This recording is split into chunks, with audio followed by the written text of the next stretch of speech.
दोहा संख्या 33 के बाद इस बात की चर्चा की है कि राम कथा उन्होंने कब लिखी है। याद कर लीजिए, बालकांड दोहा संख्या 33 के बाद। और इस बात की भी चर्चा की है कि यह जो रामचरितमानस है या मानस की जो रचना है, इसकी मूल रचना एक तरह से शिव जी ने की थी, और जो भी इसका पाठ करेगा या इसको सुनेगा वो कलयुग के तमाम तरह की विकृतियों से मुक्त हो जाएगा। और यह बात भी उसी में लिखा है कि इस कथा को शिव जी ने रचा और अवसर पाकर के सबसे पहले पार्वती जी को सुनाया, और पार्वती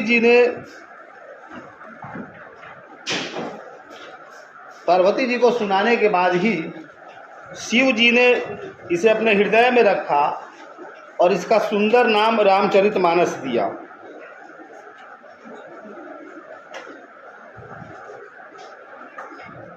ये और फिर उसके बाद दोहा संख्या 36 में ही तुलसी इस बात की चर्चा करते हैं कि इसके वक्ता श्रोता कौन कौन है। सुठ सुंदर संवाद बर बिरचे बुद्धि विचारी, तई एही पावन सुभग सर घाट मनोहर चारी। इस कथा में बुद्धि से विचार कर जो चार अत्यंत सुंदर और उत्तम संवाद है, वो जो है भुसुंडी और गरुड़ का जो भक्ति परक है, शिव पार्वती का जो ज्ञान परक है, याज्ञवल्क्य भरद्वाज का जो कर्म परक है, तुलसीदास और संत का जो योग परक है। तो इस सुंदर सरोवर के चार घाट ये चार वक्ता हैं, कल बता ही दिया था। और उसके बाद फिर चौपाई में वर्णन करते हैं, मतलब इसका स्ट्रक्चर कैसा है इसको भी तुलसी लिखते हैं। सप्त प्रबंध सुभग सोपाना, ज्ञान नयन निर्खत मन माना, रघुपति महिमा अगुण अबाधा, वर्णव सोईबर बारी अगाधा। ये जो 7 कांड है, सप्त प्रबंध, यही इस मानस की या इस सरोवर की सुंदर 7 सीढ़ियां हैं। इसलिए तुलसीदास ने इनको सोपान भी कहा है। सीढ़ियां हैं जिनको ज्ञान रूपी नेत्रों से देखते ही मन प्रसन्न हो जाता है। और फिर उसके बाद कहते हैं कि पुरैन सघन चारु चौपाई, जुगति मंजू मनि सीप सुहाई। इस मानस की जो चौपाइयाँ हैं वो क्या हैं? कभी आपसे परीक्षा में पूछ दिया जा सकता है कि मानस की चौपाइयों को किसके प्रतीक के रूप में तुलसी ने देखा है, और वहाँ पर आप चकरा जाएंगे कि जा ये कौन बात भाई। तो आप इसी को कहते हैं कि क्लोज रीडिंग नहीं किया आपने बस रीडिंग कर ली ऊपर झापर, बहुत गहन नहीं। तो कहे ही है कि पुरैन सघन चारु चौपाई, इसमें जो चौपाइयाँ हैं वो क्या है? घनी हुई पुरैन की तरह है, कमलनी की तरह है। और जो कविता की जो उक्तियां हैं वो क्या है? सुंदर मणि के समान, जुगति मंजू मणि सीप सुहाई। कमलनी की तरह चौपाइयों की संज्ञा दी है, और कहा है कि उक्तियों को सुंदर मोती की तरह बताया है।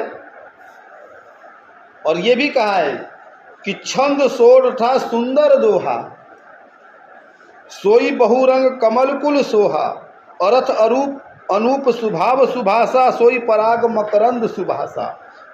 और कहा है कि सुंदर छंद है, इसमें सोरठे और दोहे हैं, और ये जो सुंदर छंद सोरठे और दोहे हैं वो ठीक उसी तरह से है जैसे कि बहुरंगीय कमल खिले हों।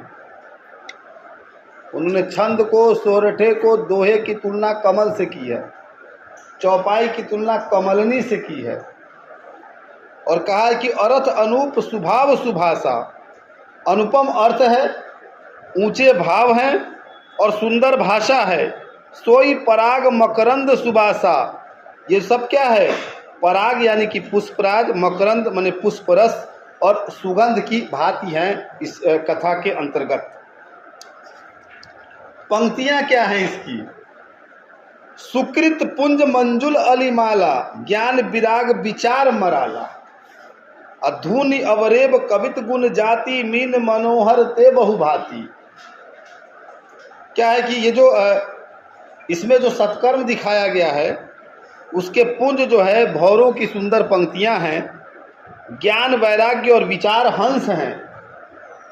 इस मानसरोवर में, इस रामचरितमानस में कविता की ध्वनि वक्रोक्ति है, गुण और जाति ही अनेकों प्रकार की मनोहर मछलियां हैं इसमें। और कविता की ध्वनि वक्रोक्ति है यानी कि द क्रुप्ट स्पीच। और वक्रोक्ति को एक बार बहुत विशेष भी माना गया था। और वक्रोक्ति आप जानते हैं कि अलंकार होता है, अभग और सुभग दोनों में होता है। वो अभग सुभग दोनों में होता है। वक्रोक्ति के भी दो भेद होते हैं, इसलिए मोस्ट ऑफ द टाइम बात जैसे आती है वैसे नहीं आएगी, बात और घूम करके उल्टी आएगी। आप लोग अभी आ रहे हैं क्या? क्यों आ रहे हैं? सुनिए, बैठने से पहले इधर आइए। क्यों आ रहे हैं? किसकी क्लास में थी? ये क्लास तो 10:15 बजे से चल रही है। क्यों आप गूगल क्लासरूम में नहीं है? दोनों नहीं है? आप भी नहीं है? आप कुछ बोल नहीं रहे। किस सेक्शन के हैं आप लोग? डी के हैं। बैठ जाइए।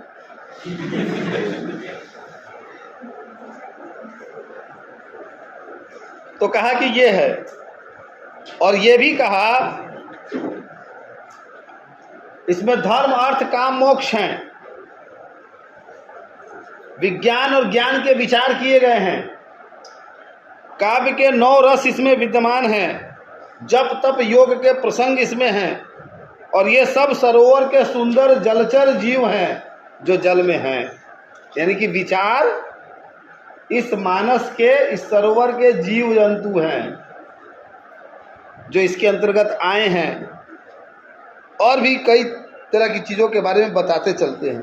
तो मतलब आप देखिए कि ये यहाँ पर पूरी तरह से विस्तार से बता देते हैं तुलसी कि मानस का स्ट्रक्चर क्या है, इसमें घाटों का अर्थ क्या है, सोपानों का अर्थ क्या है, पंक्तियों का अर्थ क्या है, मानस के अंदर के जल क्या है, उसके जीव क्या है, उसमें खिले हुए कमल क्या है, उसमें खिली हुई कमलनी क्या है, सब ये सारा बता देते हैं।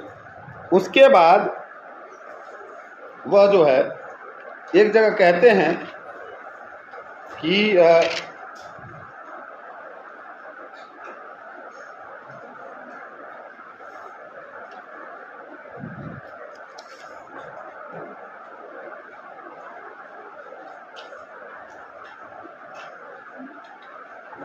उसके बाद कथा की प्रस्तावना देते हैं और कथा शुरू करते हैं। ये वाला हिस्सा छोड़ देता हूँ।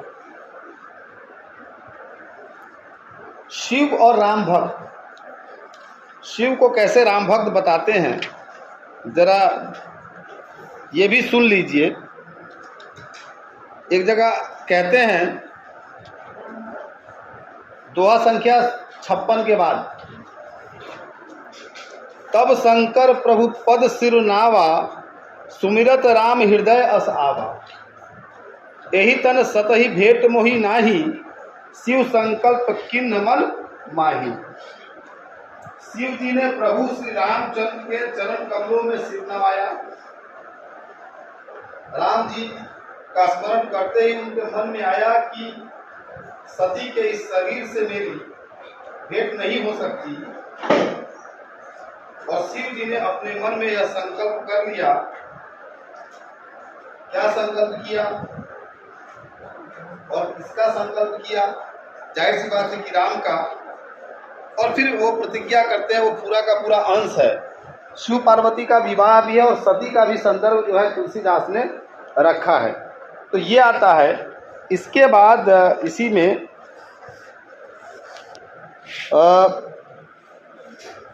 एक संदर्भ की और चर्चा करेंगे। मानस जिस चीज के लिए जाना जाता है उसमें से एक यह भी है कि ये तुलसीदास की अपनी कल्पना मानी जाती है, मौलिक कल्पना की तरह। वो है सीता स्वयंवर से पूर्व पुष्प वाटिका प्रसंग। प्रेम को रचा है तुलसी ने, और ये अद्भुत है ये प्रसंग कि भले ही वो स्वयंवर का मामला है कह लीजिए और ताकत से, लेकिन उससे पहले ही तुलसी ने ये दिखा दिया है कि दोनों को मिला करके कि दोनों परस्पर एक दूसरे को देखते हैं, और सीताराम को देखते ही यह कल्पना करती है कि वही उसे वर के रूप में प्राप्त है। उसको बहुत अच्छे से समझा है तुलसी। उसकी एक दो वानगी देख लीजिए कि प्रेम कैसे रच रहे हैं तुलसी। और वो जब रचते हैं तो वो शुरू ही होता है यहाँ से,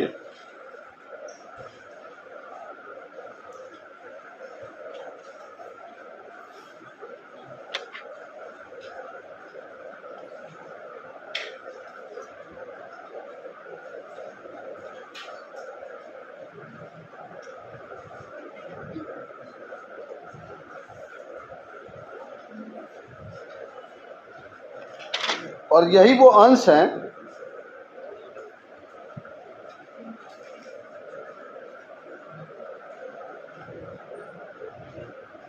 जहाँ पर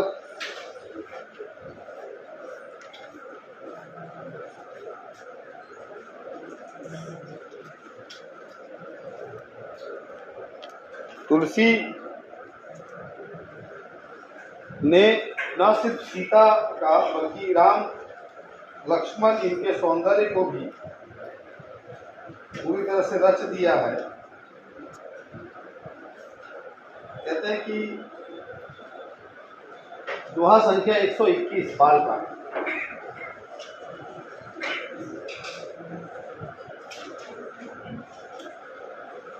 और कहा है कि मिथिला नरेश का नगर कैसा है इसकी कल्पना देखिए।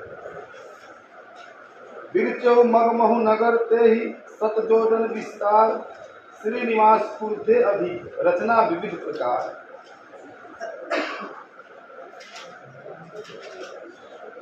हर 100 योजन पर 400 कोस पर एक नगर था, और उस नगर की भांति भांति की रचनाएं ऐसी थी जैसे बैकुंठ भी उसके सामने फीका पड़ जाता है। 129 बालकांड। उस नगर का वैभव और विलास इंद्र के दरबार के समान था। तेज बल रूप सब कुछ वहां था। और कहते हैं कि वहीं पर विश्व मोहिनी दास कुमारी श्री विमोह जसु रूप निहार, कि वहीं पर एक रूपवती कन्या थी विश्व मोहिनी, जिसके रूप को देखकर लक्ष्मी भी मोहित हुआ या हो जाए। सोई हरि माया सद्गुण खानी, शोभा तात की जाई बखानी, करई स्वयं पर सूर्य वाला आय अंकित महिपाला। वह सब गुणों की खान भगवान की माया ही थी। उसकी शोभा का वर्णन कैसे किया जा सकता है। वह राजकुमारी स्वयंवर करना चाहती थी, इससे वह अगणित राजा वहां पर आए थे।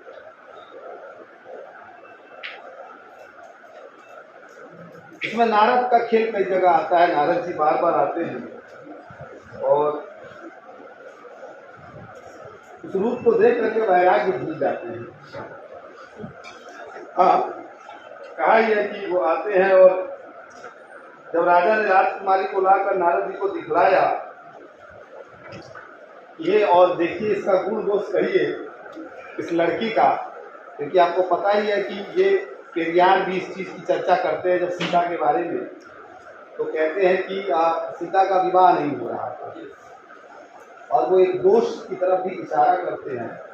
कहते कि एक तो वो उच्च कुल की नहीं थी, क्योंकि वो हल में मिली थी, तो उसका रेफरेंस एक यह भी निकाला है और लिया है कि अमूमन जो लोग अपने बच्चों को जन्म के बाद फेंक देते थे, तो वे ऐसे लोग होते थे जिनको सामाजिक भय होता था, यानी कि जो नाजायज संतानें होती थी या वैसी संतानें जिसे वैधता नहीं दे सकते थे समाज में, वैसी संतानों को ही लोग फेंकते थे। तो उस कथा को उससे कोरिलेट किया है और ये माना है कि उसके कुल गोत्र का पता नहीं था तो कोई भी विवाह करने को तैयार नहीं था, ऐसी एक कल्पना की है या एक बात रखी है। यह भी बताया है कि इस हिसाब से बहुत लंबा समय लग गया था सीता के वर्ग को तलाशने में और सीता की उम्र अधिक थी। करियार ने संदर्भ दिया है कि राम से बड़ी थी सीता आयु में। तो क्योंकि विवाह तो ये फिर स्वयंवर रचा गया और ये हुआ कि भाई कोई हो, इसीलिए जब धनुष नहीं टूटता है तो जनक की एक खींच भी देखिए वहाँ पर, लगता है कि ये पूरी की पूरी धरती जैसे कि वीरों से खत्म हो गई है, क्योंकि उन्हें लगता है कि सीता के लिए एक योग्य वर वो इसी बहाने ढूंढ लेंगे। लेकिन और स्वयंवर इसलिए भी रचते हैं क्योंकि वहाँ सम्मुख सीता को देख करके ये पता भी चलेगा कि वो कैसी है, कितनी सुंदर है। तो नारद को जब वो कहते हैं तो नारद देखी रूप मुनि बिरद बिसारी, बड़ी बार लगी रहे निहारी, लक्षण तासु बिलो की भूला ने हृदय हरस नहीं पकड़ बता। तुलसी लिखते हैं कि उसके रूप को देख करके नारद वैराग्य भूल गए और बड़ी देर तक उसकी ओर देखते ही रह गए टकटकी लगाकर। उसके लक्षण देख करके भी भूल गए अपने को, कहा नहीं उनके लक्षण के बारे में, हृदय में हर्षित हुए। वो जो भाव था वो दब गया होगा और हाथ को देख करके वो पूरी की पूरी जो महिमा है वो सारा उनके सामने आ गया। वो बस यही बोले, मन में कहने लगे कि जिससे इसका ब्याह होगा वो अमर हो जाएगा और रणभूमि में कोई उसे जीत न सकेगा। यह शील निधि की कन्या जिसको वरेगी सब चर अचर जीव उसकी सेवा करेगी। सीता के पास इतना। अब उसके बाद क्या होता है कि नारद जी का प्रसंग छोड़ दीजिए, आए गए सब अब कि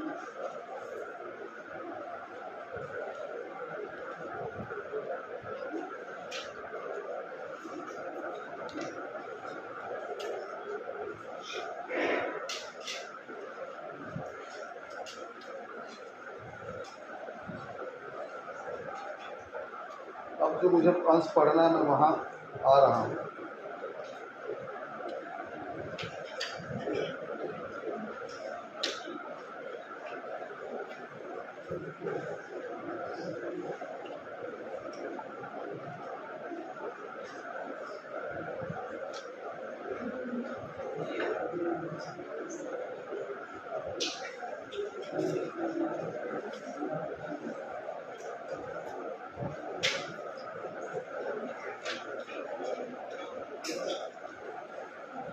वो दोहा है ना, तो सामने नहीं आ रहा है।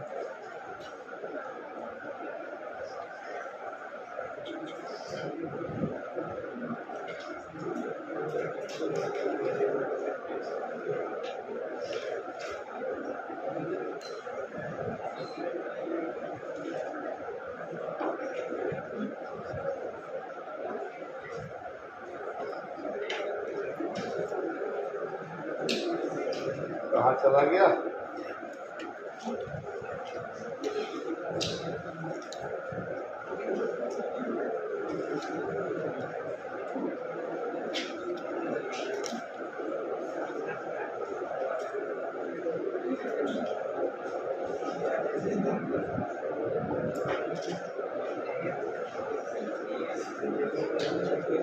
नारद बात ये भी करते हैं कि वर्णन आता है कि वो सोचते हैं कि कोई ऐसा रूप धारण करो जिससे कि ये कन्या मुझे मिल जाए, और वो भगवान के शरण तक जाते हैं। वहाँ जाकर कहते भी हैं कि मैं भगवान से सुंदरता मांग लूँ, पर भाई उनके पास जाने में तो बहुत देर हो जाएगी और पता नहीं तब तक स्वयंवर हो जाएगा। इस तरह का काम भी करते हैं।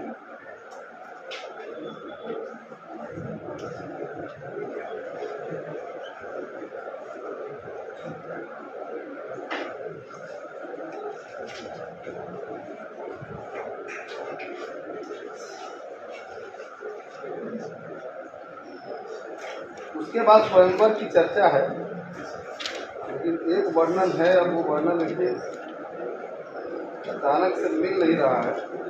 वो वाला वर्णन है, बोले हो क्या उसको वाटिका वाला किंकिल ढूंढी सुनी वाला।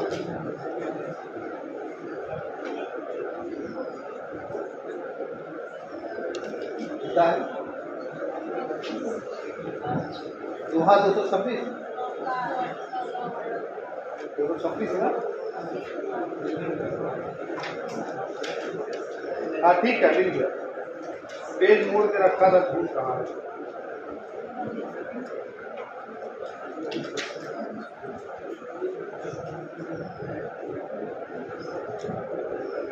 सुबह सुबह का संदर्भ है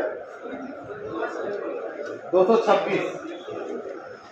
जब वो ले जा करके उनको ठहरा देते हैं गुरु और कहते हैं कि विश्राम उश्राम करो, तो जब मुर्गा बाग देता है, सुबह भोर होती है तो दोनों उठते हैं और जैसा कि दिनचर्या में है कि उनको पुष्प लाना है चुन करके पूजा के लिए।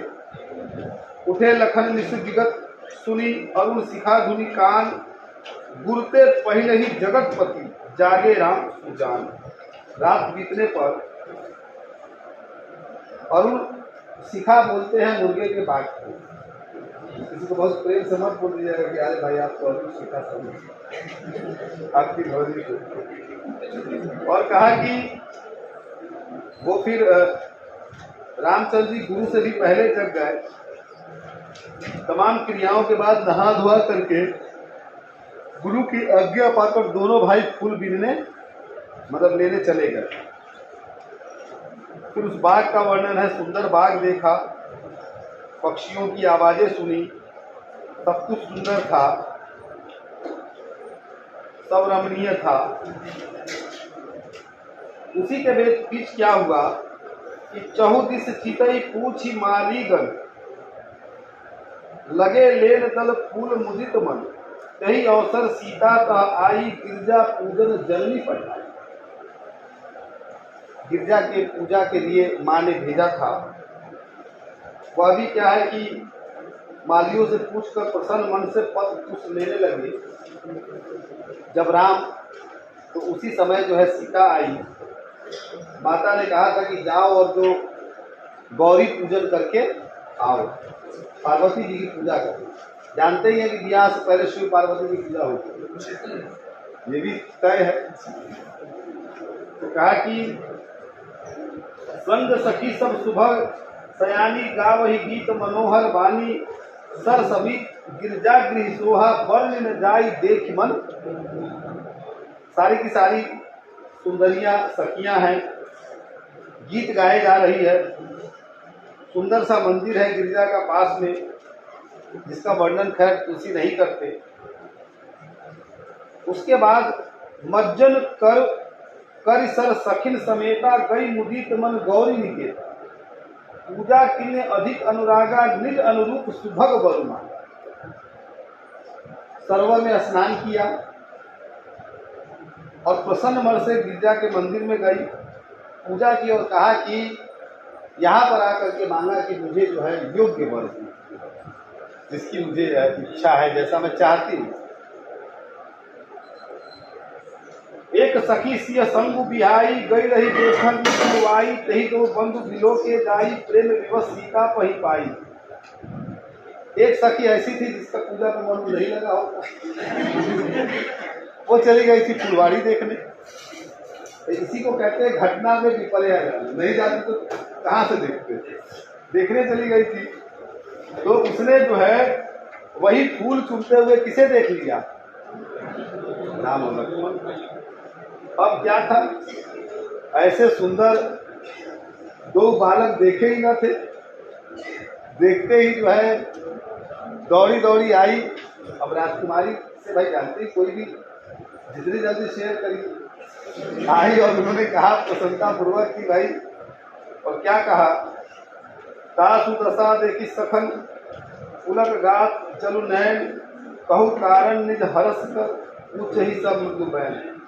सखियों ने उसकी दशा देखी कि उसका शरीर पुलकित है, नेत्रों में जल भरा है, सब पूछने लगे कि आखिर इस खुशी का आलम क्या है, राज क्या है। हाँ सही बात है, मतलब ये प्रसन्नता क्यों।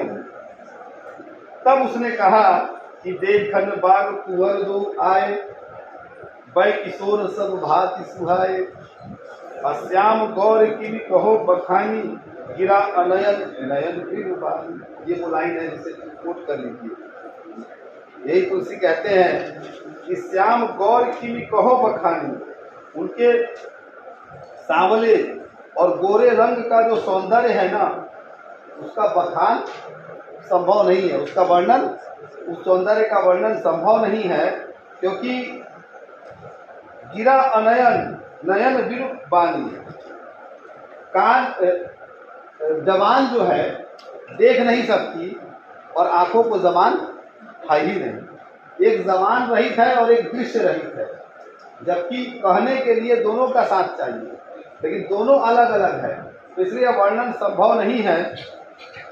सुनी हरसी सब सखी सयानी, सिय ही अति उत्कंठा जानी, एक कही निश्चित आली, सुनि मुनि संग आए काली।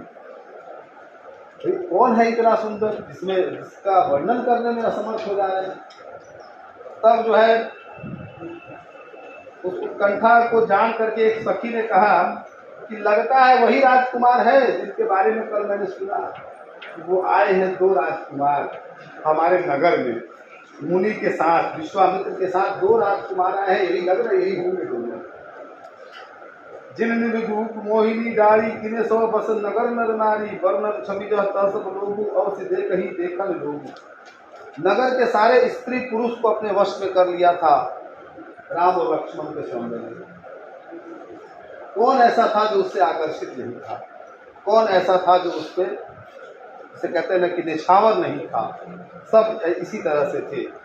उस छवि का वर्णन जो है लोग यहाँ वहाँ कर रहे थे, इसीलिए वो छवि कहीं न कहीं कान में पड़ गई थी कि 2 जो है वह किशोर बालक आए हैं और देखने में बड़े सुंदर है, अद्वितीय हैं, और वे बालक चूंकि अब यहाँ इसी फुलवाड़ी में गिरजा मंदिर के निकट ही थे। तो ये जो एक जिस तरह से सृजा है ना प्रेम को, कहते हैं कि ये तुलसी का एक ऐसा काम है कि स्वयंवर से पहले प्रेम की कल्पना कराना।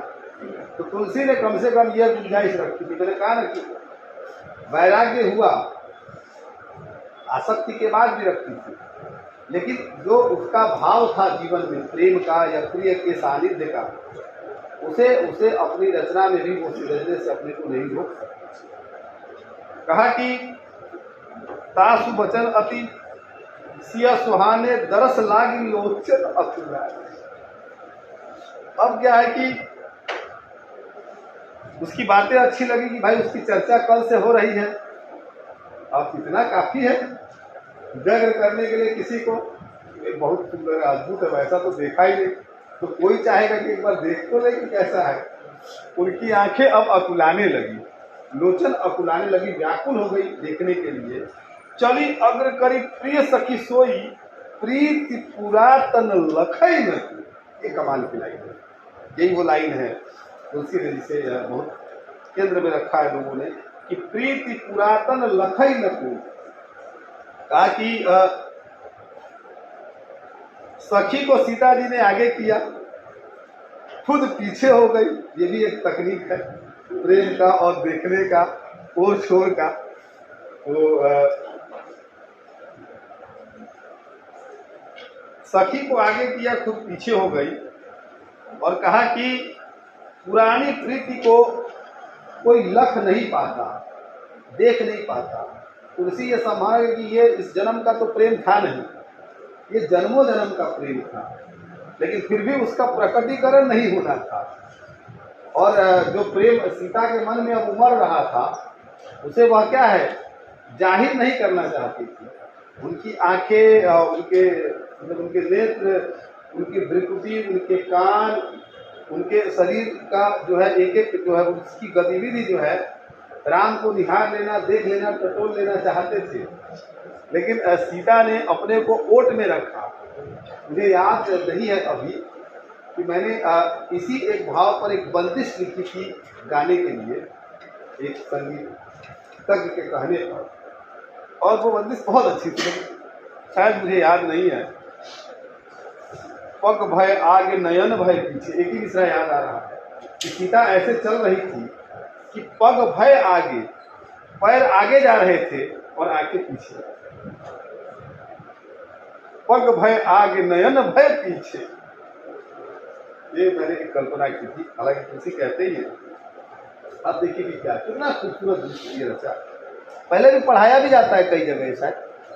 तो कहा कि, और चूंकि नारद जी के वचनों को याद किया सीता ने, तो सीता को लग गया कि इसी में से कोई होगा जो मेरा प्रिय होगा। उनके मन में प्रीति उत्पन्न हुई। वे चकित होकर सब ओर देख रही थी, और ऐसे देख रही थी मानो जैसे कोई डरी हुई मृगछैनी इधर उधर देखती है कि जैसे कुछ खो न जाए। कहा कि चकत बिलोकत सकल दिशि, जनु शिशु मृग सभीत। उसी तरह से, और सकल दिशि, चारों तरफ देख रही थी। मैंने कहा हर तरफ, क्योंकि ऐसा ना हो कि कहीं ओझल हो जाए, ऐसा ना हो कि हम आगे बढ़ जाए वो निकल जाए, ऐसा ना हो कि देख ना पाए।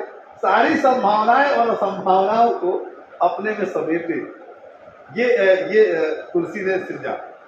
और तब वही कहते हैं, ये मशहूर चौपाई आती है कि कंकन किंकिन नुपुर धुनि सुन, कहत लखन सन राम हृदय गुनि, मानहु मदन दुदुम्भी दिलहि, मनसा विश्व विजय कह पीढ़ी। कहा कि कंकन, हाथों का जो कड़ा होता है कंगन, करधनी और पाजेब के शब्द सुनकर राम को ये अंदाजा हो जाता है कि कोई और भी है। कल्पना देखिए, ये जो एक मिलन है ना दोनों का। कहा कि कंकन किंकिन नुपुर धुनि सुनी, उसकी ध्वनि सुन करके कहत लखन सन राम हृदय गुनि। क्या किया कि राम हृदय में विचार करके लक्ष्मण से कहते हैं, और क्या कहते हैं, मानहु मदन दुदुम्भी दिनहि, मनसा विश्व विजय कह किन्ही। ये ऐसी ध्वनि आ रही है मानो कामदेव ने विश्व को जीतने का संकल्प करके डंके पर चोट मार दी। अनंग ने, मदन ने, यानी कि रति का जो है ना, रतिपति जो है, श्रृंगार के जो रसराज है, सब कुछ है, उसने जिस पर क्या है, जो किसी पुरुष पर जब उनका प्रभाव आ जाता है उसके बाद ही आप श्रृंगारिक होते हैं, या उसके बाद ही आप आकर्षित होते हैं, कामदेव जिसे कहते हैं। तो कहा कि लगता है कि उसने ये प्रभाव, क्योंकि इससे यह भी पता चलता है कि तुलसी इसको इशारा कर देते हैं कि यह भाव राम के मन में अभी तक उठे नहीं थे। आज जैसे कि ऐसा लग रहा है, इसकी पगध्वनि आ रही है कि अब राम का जो मन है ना, वह जैसे कि वह भी अब उनसे विलग हो रहा है या परवश होते चला जाएगा, ऐसा आभास लग जाता है। अस कही फिरी चितैत ही ओरा, सिय मुख शशि भय नयन चकोर। अब भय विलोचन चारु अचंचल, मनहु सकुच निधि तजे दिगंचल। और वही वो ये दृश्य है जहाँ पर बहुत अच्छी कल्पना है तुलसी की। कहते हैं कि श्री राम जी ने इधर उधर देखा, वह भी बेचैन हो गए। उधर बेचैनी ऐसी है कि वो सकल दिशा में घूम रही है, मृग की तरह जो है व्याकुल होकर के कि कहाँ दिखे वो दोनों भाई, तो ये दिखे। और इधर जो है राम के नेत्र भी जो है क्या है, कुछ वैसे ही हो गए कि वो जैसे कि चकोर की तरह हो गए, और चंद्रमा को देखने के लिए वो भी व्याकुल हो गए। चंद्रमा यहाँ कौन है? सीता जी के मुख रूपी चंद्रमा को देखने के लिए चकोर हो गए, स्थिर हो गए, और पलकें झुक नहीं रही हैं। इसलिए जब राम की शक्ति पूजा निराला लिखते हैं तो निराला वहां भी लिखते हैं कि नयनों का प्रिय नयनों से गोपन संभाषण, पलकों का नौ पलकों पे प्रथमो उत्थान पतन। और अनिमेष राम कहते हैं कि निराला की कल्पना तो और भी अद्भुत है। कहा कि नैनों का नैनों से, दोनों मिले हैं, नैन ने नैन से बात कर लिया, गोपन संभाषण, कुछ बातें नहीं हुई पर सारी बात हो गई। पलकों का 9 पलकों पे प्रथमो उत्थान पतन हुआ। और चूंकि जानते हैं कि आपको ये पता ही होगा कि निमि जो है जनक के पूर्वज थे, और निमेष बोलते हैं पलकों के इसको गिरने को, ये जो पलक होती है उसी को। तो इस क्षण क्या हुआ कि जब राम और सीता आमने सामने हुए तो निमि चूंकि पूर्वज थे, तो ऐसे में उनका वहां रहना ठीक नहीं था, तो वो वहां से पलायन कर गए और अपलक दोनों एक दूसरे को देखते रहे। This is called poetic fancy, way of the reason के साथ नहीं। लेकिन कहा ये कल्पना माने अपलक देखना, एकटक देखना, इसको सीधे नहीं कहा कि एकटक देखने लगे, उसमें एक संदर्भ भी जोड़ा, चूंकि निमि जनक के पूर्वज थे और यहाँ बच्चे जो है क्या है दोनों मिल रहे थे, तो ऐसे में क्या है वो तुलसी ये कल्पना करते हैं कि वो पलायन कर जाते हैं, वो वहां से हट जाते हैं और उन्होंने पलकों में रहना छोड़ दिया। और जब पलकों में रहना छोड़ दिया तो पलकें गिर ही नहीं रही थी, यानी कि दोनों एक दूसरे को।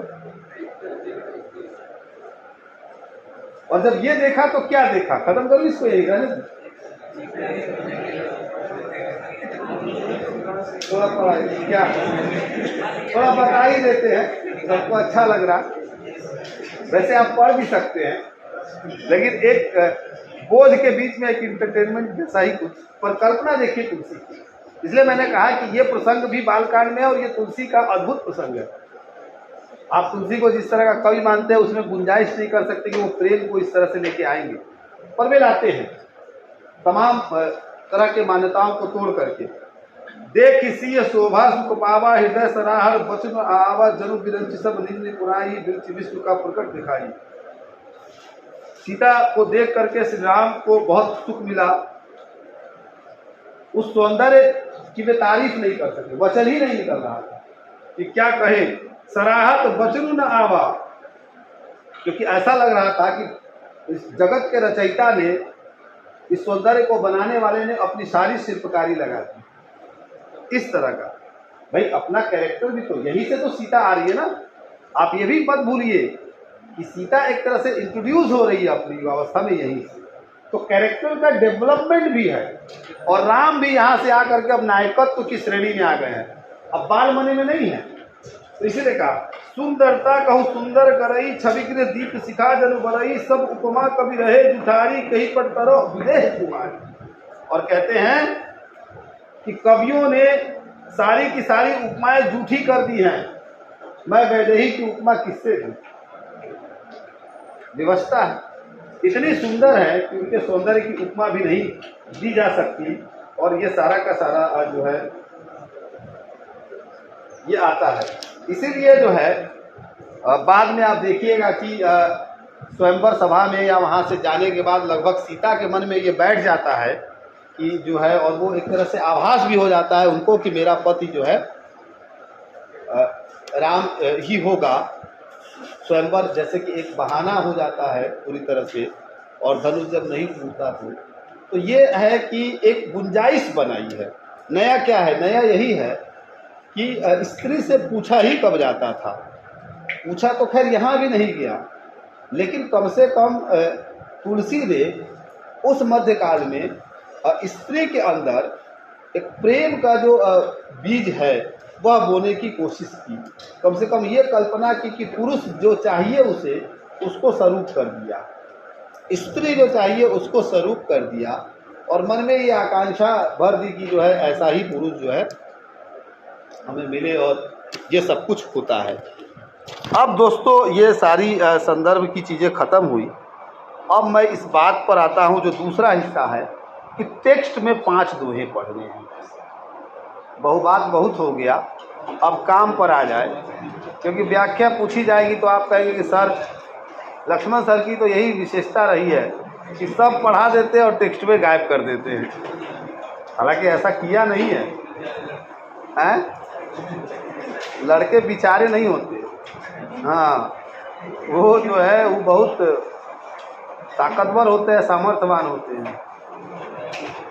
आइए तो अब हम लोग चलते हैं अयोध्या कांड में सीधे सीधे, और 5 ही दोहा पढ़ना है, बाकी टेक्स्ट सब कट गया है। अयोध्या कांड का दोहा संख्या 253 निकालिए। दोहा संख्या 53।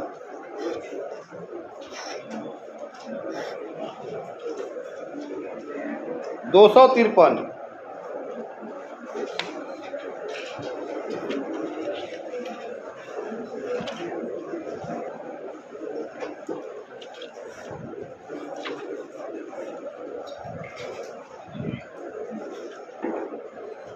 यही से शुरू है।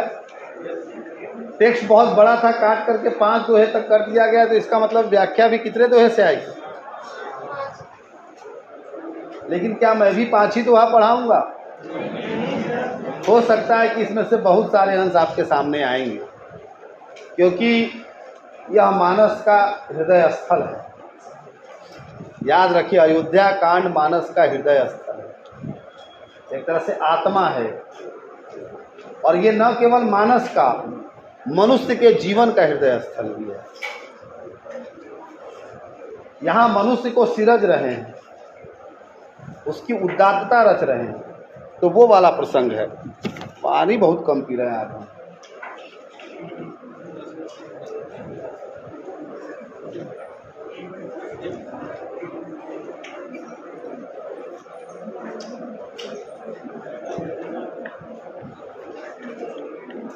जाते जाते आपको ये लगेगा कि आपने गाहे बगाहे पूरा का पूरा मानस पढ़ लिया।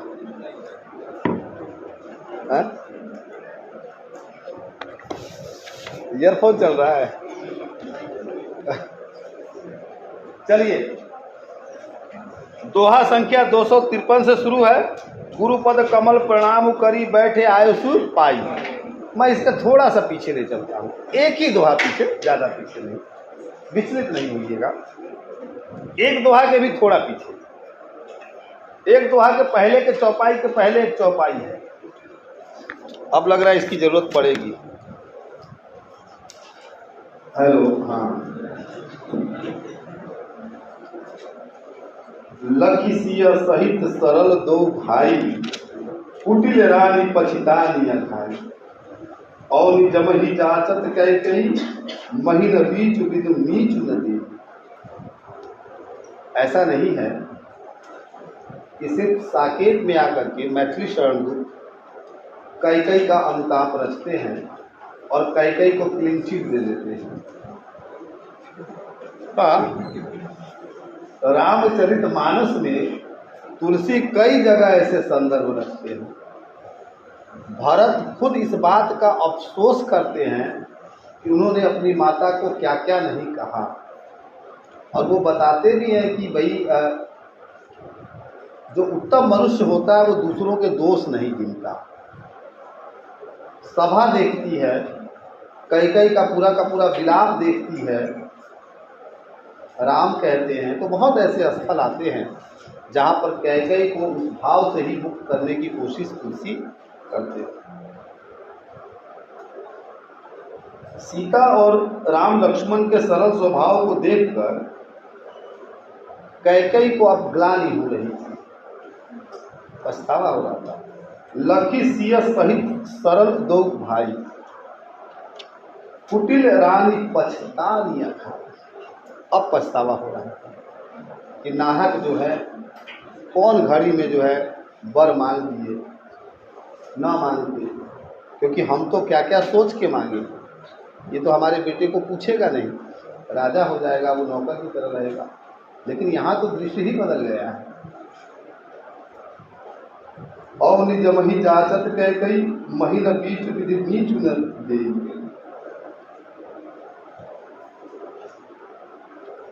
और इससे बड़ा पश्चाताप क्या होगा? कैकई विलख विलख करके एक तरह से पछतावे में मरी जा रही है।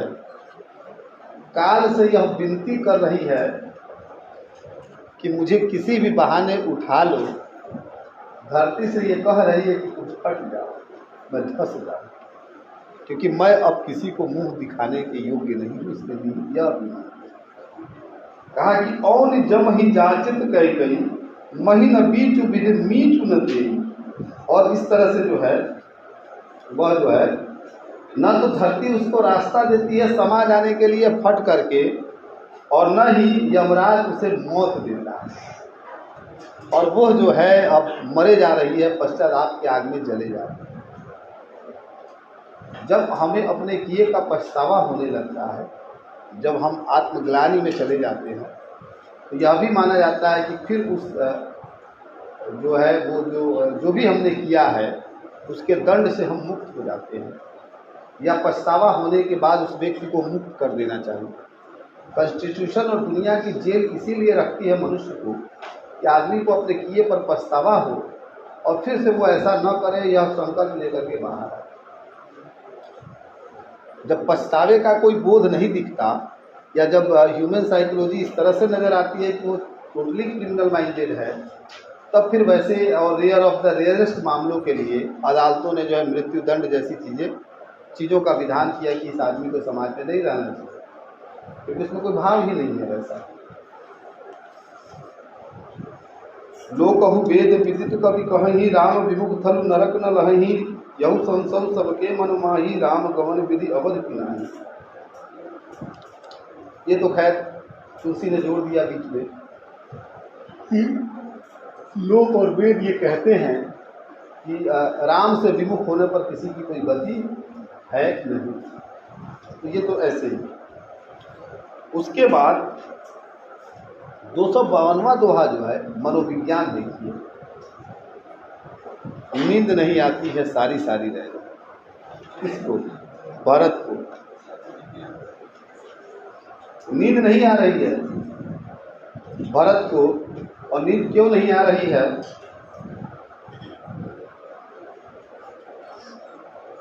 क्योंकि भरत बेचैन है, माँ के व्यवहार से दुखी हैं।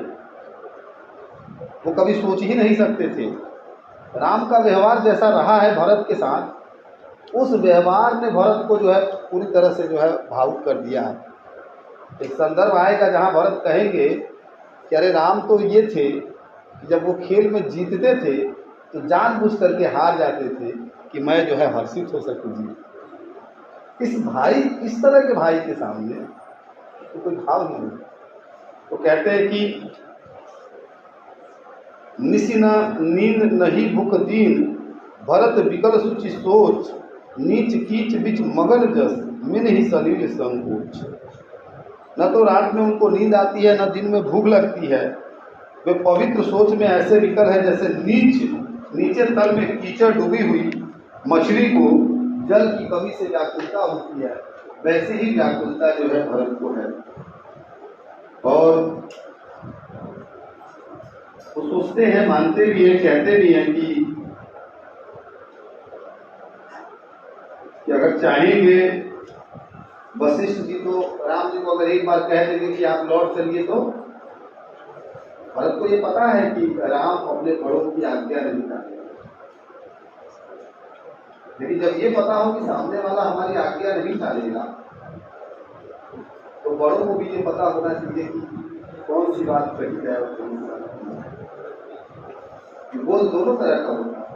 इसलिए वशिष्ठ जो है, आप देखिएगा कि पूरे समाज योजना में कहीं भी अति उत्साही ढंग से कुछ कहते नजर नहीं आते। जब उनको सब कुछ छोड़ दिया जाता है तो अब भी वो जो है कोई पक्ष रखने से बचते हैं। इसलिए आप देखिएगा कि अयोध्या का ये हिस्सा, जैसे चित्रकूट सभा कहा गया है, तो थोड़ा पीछे से ही शुरू हो जाता है। यह 3 नीतियों का समन्वय माना जाता है।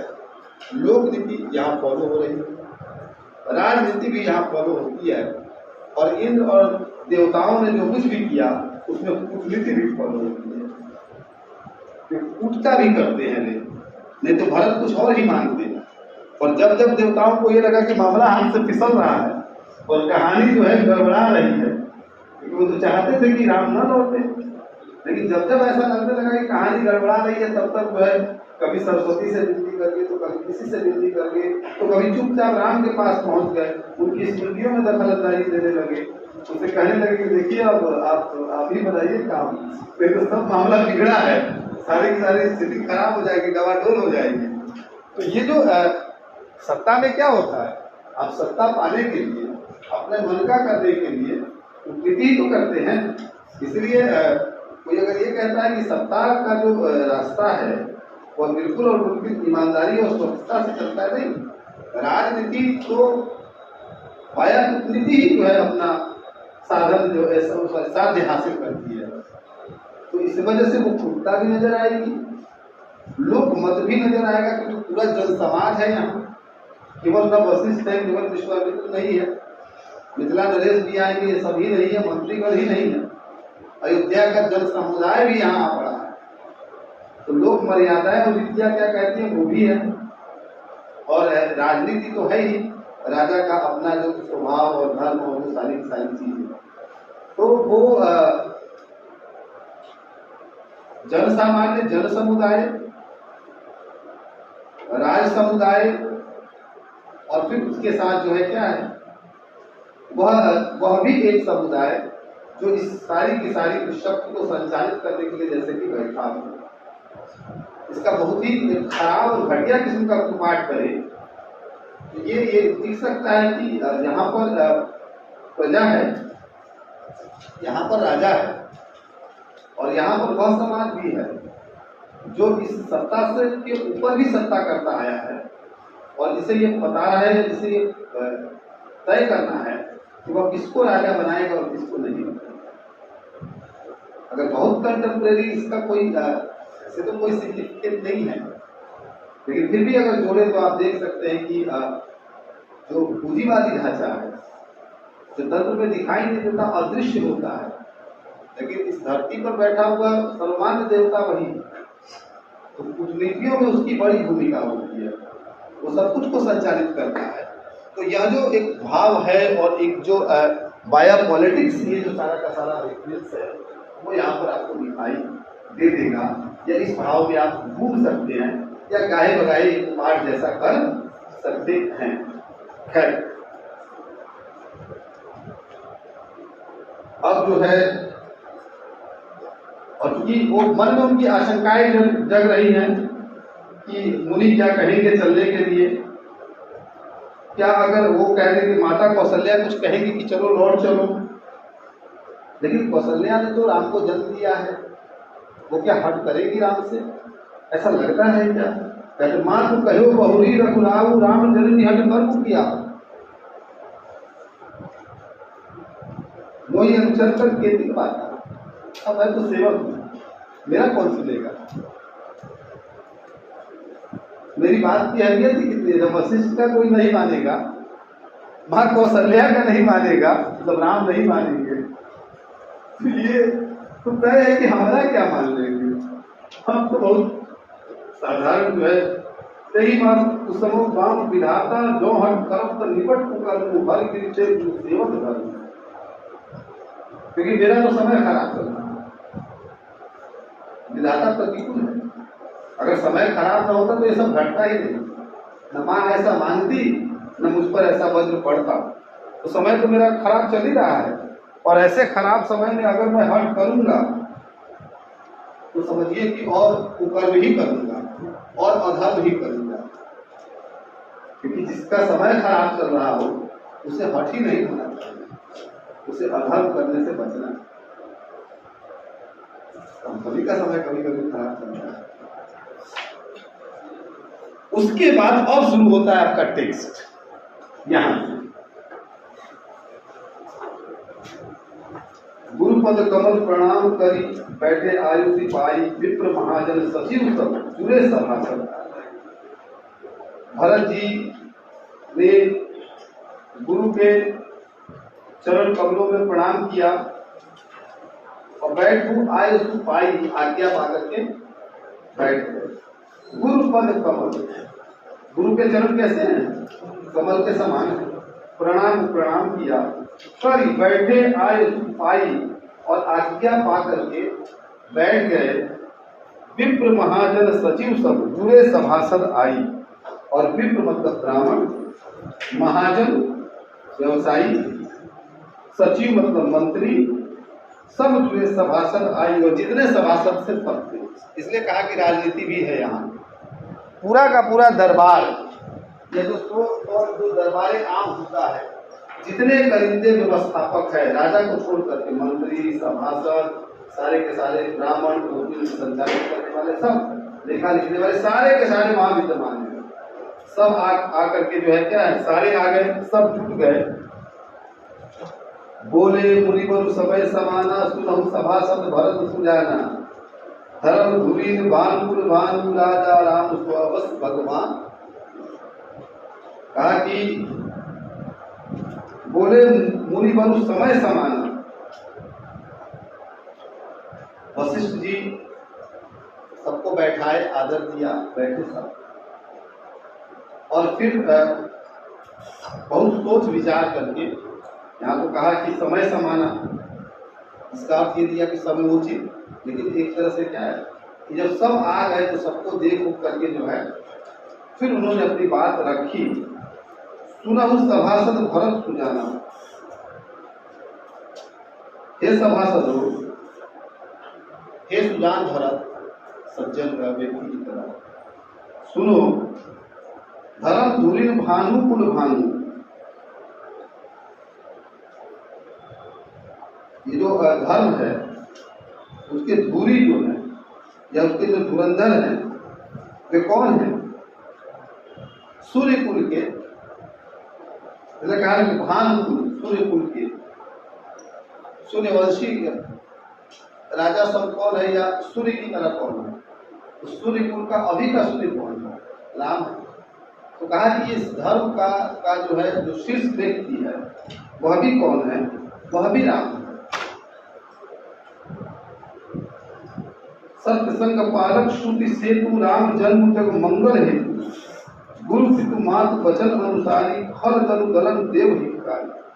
और वे बताते हैं कि वे सत्य प्रतिज्ञ हैं, वेद की मर्यादा के रक्षक। उनका अवतार ही जगत में कल्याण के लिए हुआ है। वे गुरु पिता माता वचनों के अनुसार चलते हैं, दुष्टों के दल का नाश करते हैं और देवताओं के लिए लाभप्रद कार्य।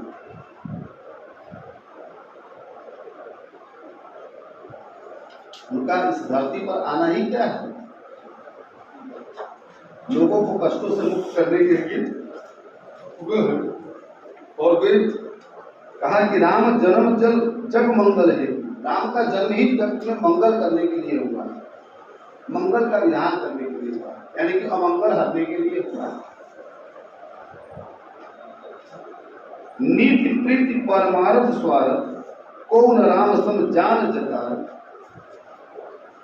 विधि हरि हरुष सिद्ध अविधि सिपाला, माया जीव कर्म कुलिका।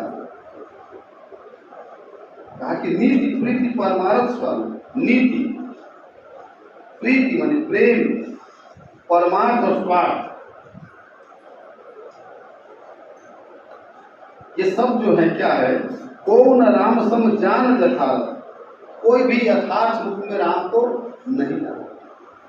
न नीतियों से भी आप यथार्थ राम के यथार्थ को जान पाएंगे या उनको।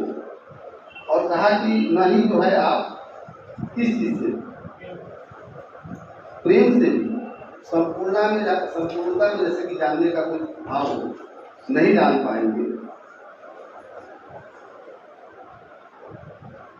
तो विधि हरि हरु शशि रवि दिशिपाला, माया जीव कर्म कुलिका। ब्रह्म विष्णु महादेव चंद्र सूर्य दिक्पाल, माया जीव सभी कर्म और काल, इसमें से कोई भी संपूर्णता में उनको जानने का दावा जैसे कि नहीं कर सकता। ये इस तरह के भाव जब आएंगे आदमी, तब आपके साथ ये आएगा। जैसे कहा कि अवतारी है, लेकिन फिर जब ये कह दिया कि जानने के बाद भी कोई और छोड़ नहीं है, उस संपूर्णता तक पहुंचना नहीं है, तो फिर वहां पर लगेगा कि तुलसी फिर सगुन के सामने एक कंट्राडिक्शन है।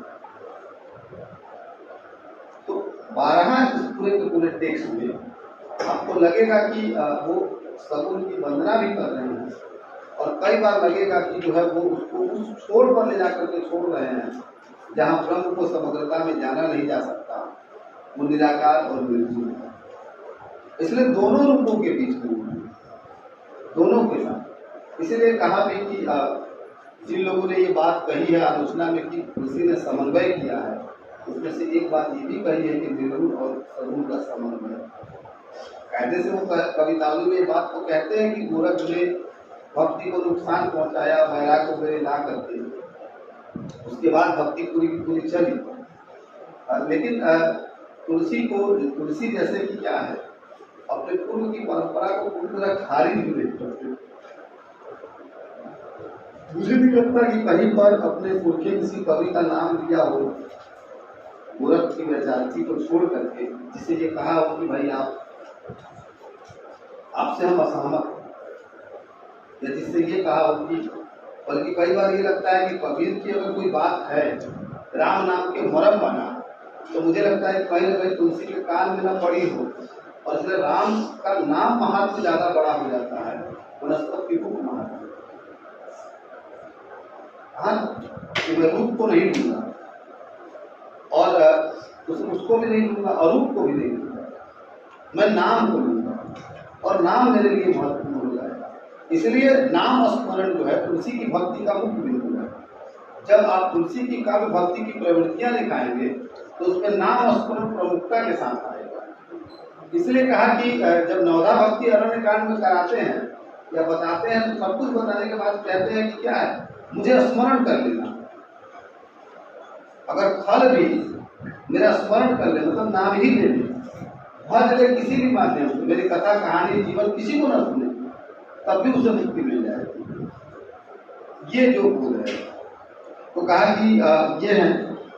और उसके बाद कहा कि अहि महिप जहला की प्रभुताई जोग सिद्धि निगम आगम गाई करी विचार किए देख मुनि के राम रजाई सब ही। पृथ्वी एवं पताल के जो राजा हैं और जहां तक उनकी प्रभुता, उनकी सीमा है, योग की जहां तक सिद्धियां हैं, वेद और शास्त्रों में जो कुछ गाया गया है, हृदय में जो भी आप अच्छा सोच विचार सकते हैं, क्या है, आपको दिखाई देगा कि श्री राम जी की आज्ञा इन सभी के सर्वोपरि। इसीलिए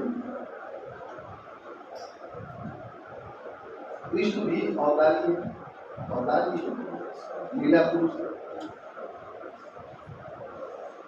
और कृष्ण को जिस तरह से डिजाइन किया जिस भी कवि ने, आप देखिएगा कि उनके लोक रूप को या जीवन व्यवहार को ऐसे रचा जिसमें कहीं भी बार बार ये नहीं झांकता है कि देवत्व जैसी कोई चीज हुई, अगर कुछ एक घटनाओं को छोड़ दे तो। लेकिन राम के साथ ऐसा है कि राम के पूरे व्यवहार में, आचरण में और उस पूरे चरित्र में, जैसे आदि से अंत तक वह देवत्व जैसे छूट ही नहीं, मानव वो विद्यमान रहेगा।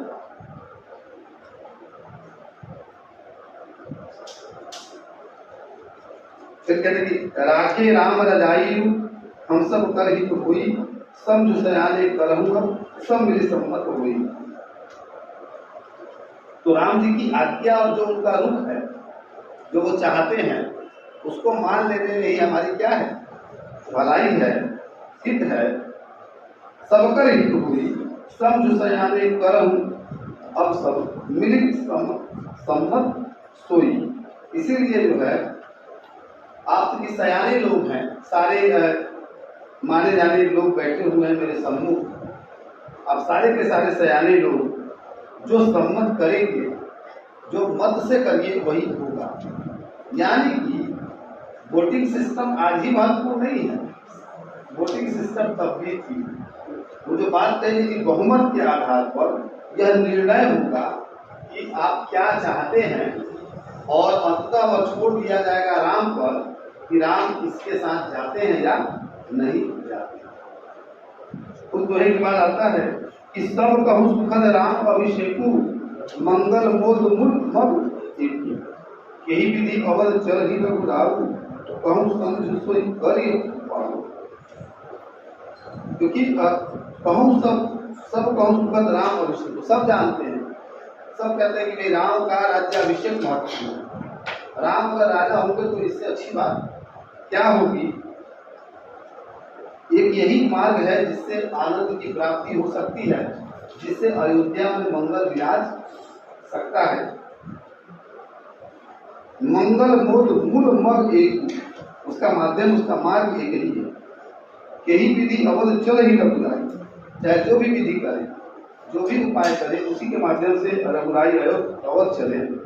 कहूँ समुझाई सुख करिए उपाय, विचार कर कहो वही उपाय किया जाए कि ऐसा क्या करे कि जिससे कि क्या होगा कि राम अवध को चलेंगे। सब सादर सुनी मुनिवर वाणी, नए परमारथ स्वार्थ उतुल आउ लोग भय घोरे, तब सिरुनाई भरत कर जोरे। वशिष्ठ की इस बात से, क्योंकि उनकी वाणी में लोकनीति, राजनीति और कूटनीति तो नहीं कहेंगे, इसलिए यहाँ कूटनीति नहीं कहेंगे कि लोकनीति तो ये है कि भाई वो चाहते हैं कि मंगल कहाँ होगा, ये कहते हैं। लेकिन जब ये कह देते हैं कि आप सारे ज्ञानी लोग बैठे हैं, आप सारे सभासद बैठे हैं, आप दरबारे खास के लोग बैठे हैं, आप सम्मत होकर के बहुमत से निर्णय लीजिए, तो इसका मतलब है कि उन पर भी वो छोड़ देते हैं।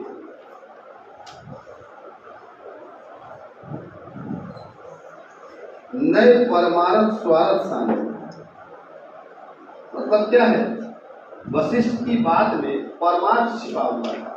परमार्थ से सरी हुई बातचीत थी, स्वार्थ से सरी हुई नहीं।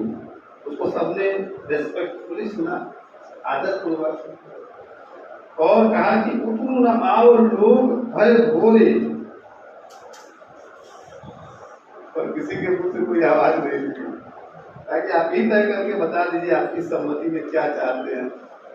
अब इस समय सब ज्ञानी विचारे, सबका ज्ञान चला गया, सब ऐसे भोरे हो गए कि एक दूसरे का मुंह ताकते रहे। ऐसे लोगों पे ऐसा ही होता है, ऐसे तो खूब सेकी बढ़ा ली जाती है, लेकिन जब सीनेट के टेबल पर बैठा करके वोटिंग करना हो, ये राय देने की बताइए अब क्या है, तब उसके बाद तरीका दिखाई देता है।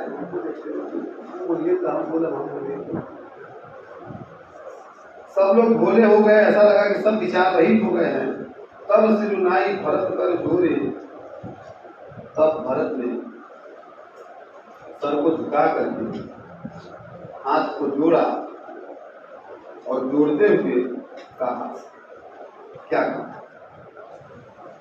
हाल वंश भय भूप घने रे, अधिक एक ते एक बड़े रे, जन्म हेतु सब कहत माता करम वासुदेव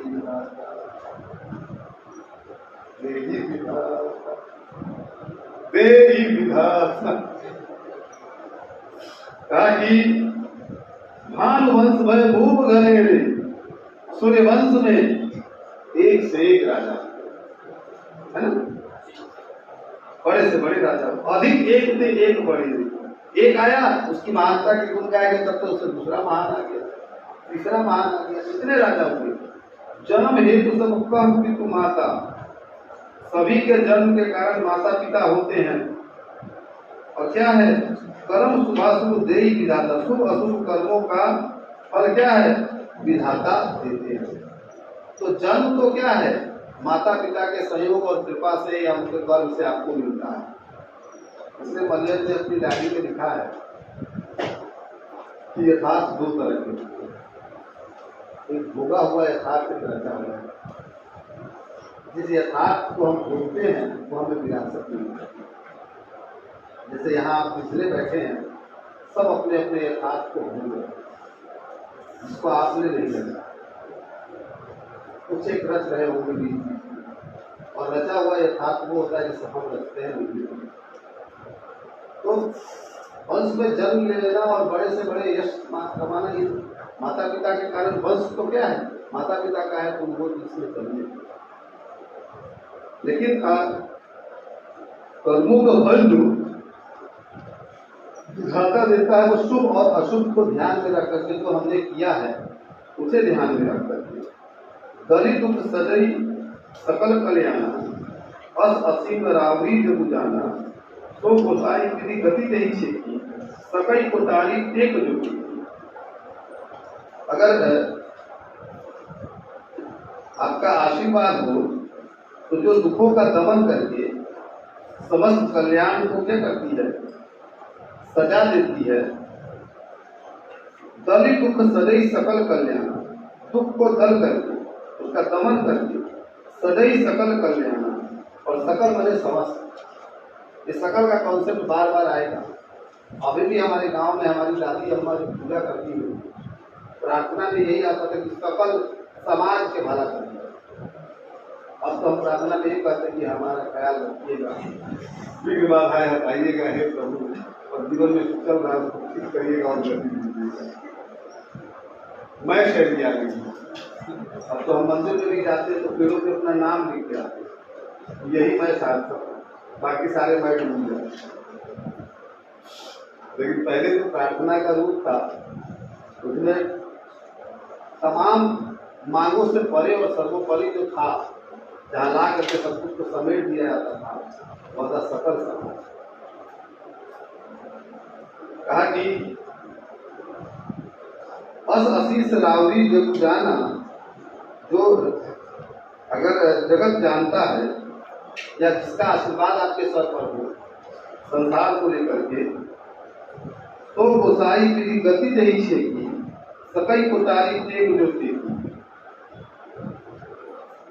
मतलब आप तो विधाता है, जो आप चाह रहे तो हो जाए, और आप जो ना चाहे उसको कोई डाल ही ना पाए, किसी भी तरह से वो विगत ना हो। जैसे ये बात कहते ही, काहू भोग भोग की सुख सारा, काहू भवन काहू भी भवन दुख मारा। वो चाह रहे तो किसी को सुख के सारे साधन दे, और अगर वो विमुख हो जाए तो सब छीन ले। उसे देर नहीं लगती राजा को कटोरा लेकर के फकीर बनाने में, और फकीर को राजा बनाने में। तो वो तो इनको भी पता है कि सब जान रहे हैं। क्या ही मजेदार बात है। मैं इसलिए कहता हूँ कि कई बार जो अवतारवाद है उस पर ये ग्रहण इसलिए लग सकता है कि सामान्य पात्रों को भी पता है कि जिसके पास वो गए हैं वो तो सर्वेश्वर है, वो सामान्य पुरुष नहीं है। और जब पात्र को ये पता हो, जब आसपास को ये पता हो कि हमारे आसपास और हमारे घर पर में कोई देवत्व की तरह देवत्व को धारण किए हुए हैं, तो फिर जो वो अवतार का जो पूरा का पूरा संदर्भ है ना, वो कहीं कहीं भूलता नजर आ रहा है। बुझिए मोहि उपाऊ अब सो सब मोर अभागु, सुनी स्नेह में वचन कुल होगा अनुरागु। क्या ही मजेदार बात है कि आप सब पूछते हैं कि मैं अपनी राय बताऊं और मैं क्या चाहता हूं। दुर्भाग्य है मेरा, मैं क्या ही बताऊं। वैसे भी भरत अभी कुछ कहने की स्थिति में नहीं, चले थे बड़े उत्साह के साथ। जब अयोध्या से चले थे इतने उत्साहित चले थे कि पूछिए मत। लेकिन जब सामने आए हैं सारा उत्साह ठंडा पड़ और केवल अपनी दीनता का बोध किया, केवल और केवल अपने होने और उसमें अपने बुरे समय का बोध किया। तो राजेश रेड्डी साहब की गजल है ना, उसका एक शेर है जगदीश ने गाया है कि घर से निकले थे हौसला करके, लौट आए पूरा पूरा। बहुत प्यारी गजल है, जगदीश सिंह ने गाई। राजेश रेड्डी उस संग्रह में है, आसमान से आगे तो अच्छी गजल तो खैर बजट को भी बहुत अच्छी है। तो कहा कि क्या ही कहना, सुनी स्नेह में वचन उर उमगा अनुरागी। और जो दूसरी पंक्ति है दोहा की, जो तीसरी और चौथा जो चरण है उसका, उसमें कहते हैं कि जब वो भरत जब कुछ नहीं कह पाते, उनकी विनम्रता और उनकी स्नेह भरी बात को सुन करके गुरुओं के मन में एक प्रेम का भाव गुरु उमगा अनुराग उत्पन्न हो जाता है, प्रेम बढ़ जाता है भरत के प्रति।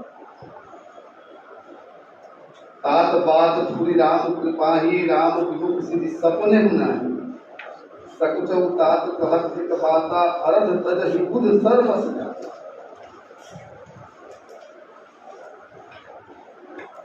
इसका अर्थ बताने से पहले इसकी अगली चौपाई भी पढ़ूंगा, इसके साथ जोड़ के पढ़ूंगा।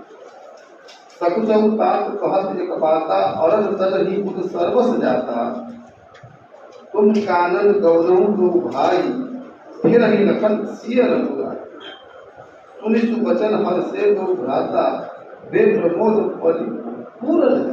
और ये वो पक्ष है यहाँ पता किया। अब मामला क्या है, देखिए कि नीतियां कैसे काम करती हैं। भरत ने जब कुछ नहीं कहा कि मैं क्या उपाय रखूं, मैं क्या अपनी बात रखूं, इस बात पर खुश होने वाली बात कैसी, इस बात पर अनुराग कैसा बढ़ना चाहिए था, और क्यों कर ही गुरुओं का अनुराग बढ़ा। जैसे इस बात में यह बात झलकती हो कि गुरु ये चाहते ही कि भरत कुछ ऐसा न कहे, अभी तो न कहने से खुश हुए, नहीं तो एक बार और कहते कि अरे ऐसा कुछ नहीं है, अपनी बात रखो, अपना पक्ष रखो। तो यहां पर जो दिखेगा, यहां भी एक कूटनीति काम कर रही है। राजनीति में कूटनीति अब आई है, और यहां पर गुरु ने अपनी कूटनीति जैसा तो कुछ किया नहीं है, लेकिन किसी को बचाने के लिए किसी की बलि देना, ये राजनीति का बहुत साधारण सा, सरल सा और सर्वप्रिय है कि राजा को राजा बनाने के लिए या राजा को राजत्व से बचाने के लिए किसी न किसी के सर की बलि तो जाएगी, सर भर अलग की वाली अवधारणा काम करेगी, राजा ही राजा को बचाता है, तो राजा ही राजा को मारता भी है, और राजा ही राजतंत्र को डुबोता भी है, और राजतंत्र कई बार राजा को भी डुबोता है। तरह तरह के ये पूरा का पूरा वर्सेटाइल कैरेक्टर है। हॉलीवुड से बॉलीवुड तक न जाने कितने फिल्में बनी है, और खास तौर से आप इंपेरियल जो स्टेटस रहे हैं और जो साम्राज्य रहा है और जो बादशाहों का दौर रहा है, उस पर जो इतिहास या किताबें या नॉवेल आप पढ़ करके देखिए तो आपको पता चलेगा कि कितना छल बल सब कुछ जैसे कि हुआ है। वही बात आ गई, जिसका डर था ये बात आती है। लेकिन भरत को क्या चाहिए, भरत को तो कुछ नहीं चाहिए, इसलिए भरत तो एकदम सब कुछ स्वीकार करने के लिए तैयार है, लेकिन कहीं कोई तो होगा जो प्रतिरोध करने का। वही बात आती है कि जैसे गुरु बोलते हैं कि तात बात पूरी राम कृपा ही, ये तात बात सत्य है कि राम की कृपा से ही सिद्धि मिलती है, और राम विमुख हो जाए तो कोई सिद्धि संभव नहीं है। राम विमुख सिद्धि सपने नहीं, राम के बगैर, उनकी इच्छा के बगैर सपने में भी सिद्धि नहीं हो सकती, यथार्थ तो छोड़ दीजिए।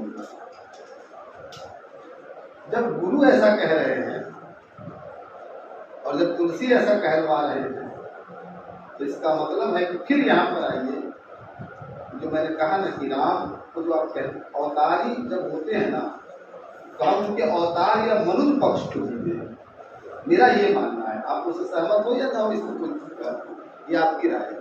लेकिन जब भी हम अवतार गढ़ेंगे तो उसका जो मनुष्य रूप होगा उसको हम जिएंगे। भक्ति काल की एक उदाहरण भी ये भी है कि देवताओं को मनुष्यों की तरह रचा गया। सवाल है कि मनुष्य की तरह तो वो जी रहे थे, जिए थे, लेकिन सब कुछ जानकर मनुष्य की तरह जीना, और पात्रों को भी पता है, गुरुओं को भी पता है कि यह सामान्य नहीं है, तो ऐसे में लग जाता है कि फिर वो अवतार से कनेक्ट नहीं होता, उनके अवतारवादी रूप से कनेक्ट नहीं होता, उनके ब्रह्मवादी रूप से कनेक्ट ये हो जाता है। फिर वो जानता है कि सर्वशक्तिमान यही है, ईश्वर यही है, तो इसलिए बार बार जो ईश्वरत्व है वो सामने आ जाता है। इसलिए बहुत चिंता भी नहीं है, आराम से खाते सोते बतियाते दिन पर दिन बीत जाते हैं कुछ समय। एक दिन बीतता है, 2 दिन बीतता है, 3 दिन बीतता है, 4 दिन बीतता है, कोई फैसला नहीं होता। उधर से जैसे ही मिथिला नरेश जनक आते हैं तो जन सामान्य बहुत खुश हो जाता है, स्त्रियां बहुत खुश हो जाती है, चलो कम से कम अब मिथिला नरेश आ गए तो 4 दिन और रहने को मिलेगा। वो पूरा साल भात के साथ आते हैं, साल भात छोड़ भी दीजिए तो ये होता है कि भाई ससुर आए हैं, वो भी इस मंत्रणा में शामिल होंगे, बहुत सारी बातें आएंगी, वाद विवाद होगा, तो 2-4 दिन और मौका मिला रहने का। जन सामान्य बहुत खुश है क्योंकि राम को निरखने का, उस सुख में डुबकी लगाने का उसे बार बार अवसर मिल रहा है। खैर आप भी कहेंगे कितना खींचते आइए। तो हुआ क्या कि राम के विमुख होने पर भैया सपने में भी सिद्धि नहीं मिली। बताइए,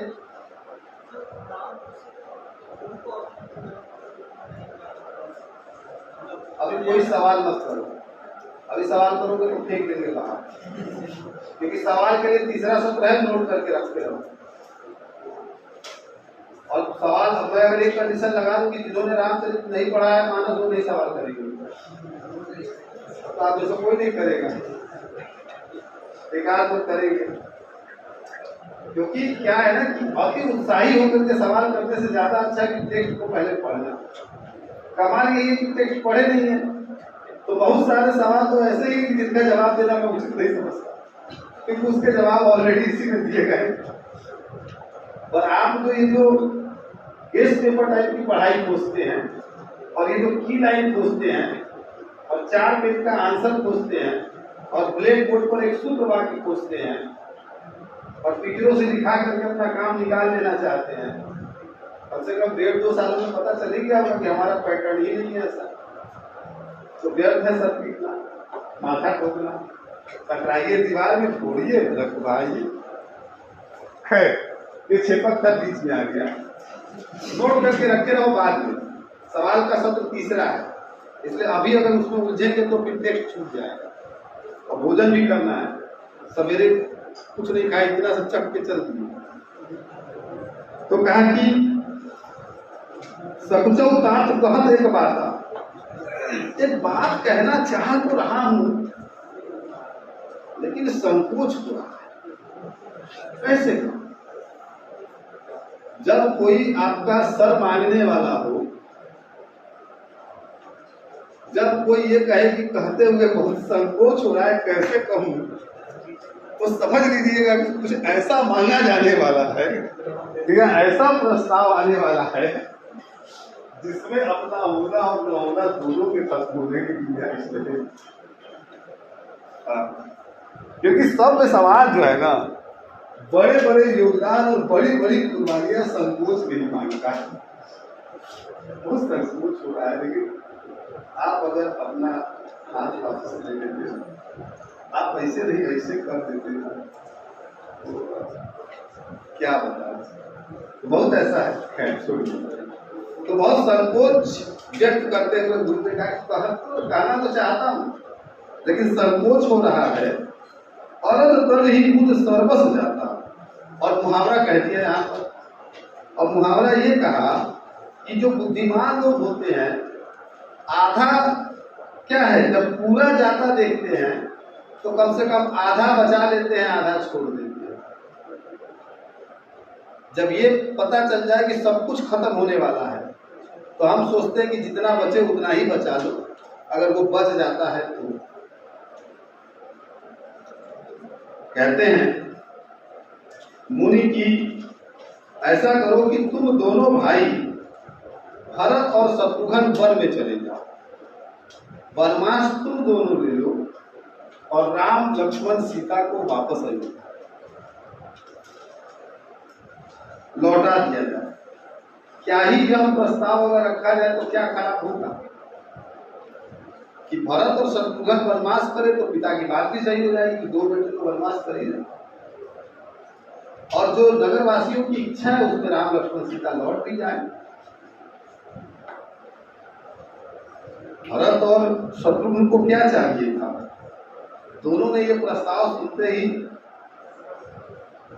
आनंद और उल्लास प्रकट किया कि भाई इससे अच्छा क्या होगा, क्योंकि वहां तो बात ये थी कि वे चाहते राम की वापसी थे, और वो वापसी चाहे जिस कीमत पर मिले, इसलिए उनको कोई पछतावा या कोई संकोच नहीं था। मन प्रसन्न तन तेज विराजा, जन जिय राव राम भय राजा, बहुत लाभ लोगन लघुहानि, सब सुख होई। वो दोनों तो खुश हो गए। ऐसा लगा कि राजा दशरथ जो है उसी उठे हो। मन प्रसन्न तन तेज विराजा, मन प्रसन्नचित हो गया और शरीर में तेज प्रस्फुटित होने लगा दोनों। जनु जिय राव राम भय राजा, ऐसा लगा जैसे कि दशरथ जी उठे हों और राम राजगद्दी पर बैठ गए हों। बहुत लाभ लोगन लघुहानि, और इससे क्या है, इस पक्ष में, इस बात में लाभ ज्यादा दिखाई पड़ रहा था और हानि कम। इसलिए मुनि ने कहा था कि जब सर्वस्व जाता दिखे तो आधा बचा लेना भी बुद्धिमानी का काम है। ये नहीं कि जो है एकदम जो है ईगो अहम में आकर के सब जाने देना, नहीं, जो बच जाए उसे बचा लेना चाहिए। लेकिन यहाँ दूसरा ही हो गया कि लोग का तो ये था, सम दुख सुख सब रो वही रानी, रानियों का दुख समान था। उनके लिए तो चाहे राम लक्ष्मण हो, चाहे भरत शत्रुघ्न हो, बेटे तो बेटे ही होते हैं। वे रोने लगी, यह जो है ठीक नहीं है कि 3 को वापस करे और 2 को। माँ कहते हैं, जैसे कहना चाहते कि सबको वापस न ले चले, जबरदस्ती है कि 2 को बचाने के लिए 2 को फिर फेल देना रखे, ऐसा कुछ। तो कहीं भरत मुनि कहा सो कीधे, फल जग जीवन अभिमत दिने, कानन करो जन्म भर वासु, यही से अधिक न मोर सुपासु। भरत कहने लगे, समझाने लगे कि 14 वर्ष की अवधि कोई अवधि नहीं होती, और इच्छित वस्तु जब मिल रही हो इस कुर्बानी के बदले, ये त्याग करने के बदले, तो फिर दिक्कत ही क्या है। मैं तो राम के लिए जन्म भर वास कर सकता हूँ वन में, कहा ना कि एक अधिक न मोर सुपास, कानन करो जन्म भर वास। जंगल में मैं जन्म भर क्या कर सकता हूँ, वास कर सकता हूँ, क्योंकि यही से अधिक न मोर सुपास, मेरे लिए इससे बड़ा कोई सुख नहीं है कि राम वापस अयोध्या लौटता है। अंतर्जामी राम सिय तुम सर्वज्ञ सुजान, जो भूल कहो तो नाथ ने कीजिए वचन प्रवान। श्री रामचंद्र जी और सीता जी जो कि हृदय को जानने वाले हैं, वे सर्वज्ञ और सुजान है, तो कहा कि अगर आप सत्य कह रहे हैं कि ऐसा हो सकता है, तो फिर इसको ही तय करिए और इसको घटित करने के लिए व्यवस्था देखिए। मतलब ये तय हो गया कि इसी बात पर सहमति बन जाए कि 2 जाएंगे और 2 वापस आएंगे। भरत वचन सुनि देख सनेहु, सभा सहित मुनि भय विदेहु। भरत महामहिमा जन राशि, मुनिमति छाड़ी तिर अभिलाषी। और ये फिर पूरा का पूरा वर्णन आ जाएगा। यहाँ से भरत की महिमा शुरू होगी कि भरत के इस भाव को देख करके, इस समर्पण को देख करके ये कहते हो कि मैं जाने के लिए तैयार हूँ, मैं राम के लिए तो जीवन भर वन में रह सकता हूँ। पूरी की पूरी सभा, सारे के सारे मुनि, सब जो है लग रहा था कि भरत के इस भाव सागर के सामने ये कोई अबला हो जो तट पर खड़े हो। मतलब भरत ने अपने भाव से इन सबको इतना छोटा कर दिया, इनके पद को इतना छोटा कर दिया। मुनि ने कहा था कि आधा बचा देने में फायदा है, वहां पुख्ता दिखाई पड़ती है। हो सकता है मुनि को संदेह रहा हो कि भरत माने ना माने, लेकिन भरत ने अपने सहर्ष सहमति दे करके और शत्रुघ्न ने जो है होता है ना कि मांगने वाले को बौना कर दिया, इतना बौना कर दिया, इतना बौना कर दिया कि पूछिए मत। पार जतन ही हेरा, अब पावती नाव न हो ही तू बेरा, और करही को भरत बढ़ाई, सरसी सीप की सुंदर समाई। भरत रूपी समुद्र के उसके भाव को पार करना चाहती है लेकिन कर नहीं पाती, क्योंकि कोई नाव, कोई जहाज, कोई बेड़ा कुछ नहीं है जिसको उसका थाह लगे। और करही को भरत बढ़ाई, भरत की बढ़ाई कौन करेगा, प्रशंसा कौन करेगा? सरसी सीप की सिंधु समाई, क्योंकि ताल में क्या है, सीपी नहीं समा सकती। समुद्र जो है क्या है, समुद्र में जो है कि वह समाएगी, या एक तरह से ताल में समुद्र को कैसे रखेंगे? सरसी सीप की सिंधु समाई, ताल को जो है, ताल में समुद्र नहीं रख सकते, समुद्र में तो खैर ताले ताल हट जाएंगे। तो वही कहा कि कोई भी ऐसा नहीं है इस क्षण जो भरत के इस भाव पर विजय पा सके, या उसको उसके बोल छोल को मालूम कर पाए, या वहां तक उसकी पहुंच हो। भरत जी की प्रशंसा करने वाले शब्द भी क्या हो गए, बहुत छोटे हो गए। भरत नहीं मन भीतर भाई, सहित समाज राम पही आए, प्रभु प्रणाम कर दीन सुआसन, बैठे सब सुनी मुनि अनुशासन। और वशिष्ठ को बहुत अच्छे लगे भरत, सब फिर वहां से उठ करके समाज सहित राम जहाँ ठहरे थे वहां आए, उनको प्रणाम किया, उन्होंने आसन दिया। सब लोग मुनि की आज्ञा मान करके वहीं बैठ गए, क्योंकि अब राम के सामने बात कहनी थी।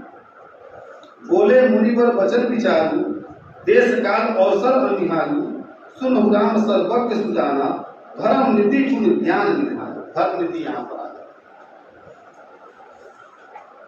देश काल सबको ध्यान में रख करके मुनि ने बात कही कि हे सुजान, हे धर्म नीति गुण और ज्ञान के भंडार राम, सुनिए आपके सामने प्रस्ताव। सबके उर अंतर बसहु, जानहु भाव उभाऊ, पुरजन जननी भरत ही कोई तो कही पाऊ। जिससे पूर्ववासियों का, माताओं का, भरत का, सबका हित हो, वो उपाय बताइए। आरत कहीं विचार न काऊ, सूझ जुआ रही आपन दाऊ, सुनि मुनि वचन कहत रघुराऊ, नाथ तुम्हारे हाथ उठाऊ। दुखी लोग विचार नहीं करते, क्यों? जो दुखी है वो विचार नहीं करेंगे। मुनि की बात सुन करके राम ने पासा उन्हीं की तरफ फेंक दिया कि आप ही उपाय बताइए, क्योंकि जो जुआरी है उसे तो अपना ही दाव अच्छा लगता है, अपना ही दाव सूझता है, वो सामने वाले का ख्याल नहीं रखता। तो क्यों ना आप ही अपनी बात को रख दीजिए तो ज़्यादा अच्छा है।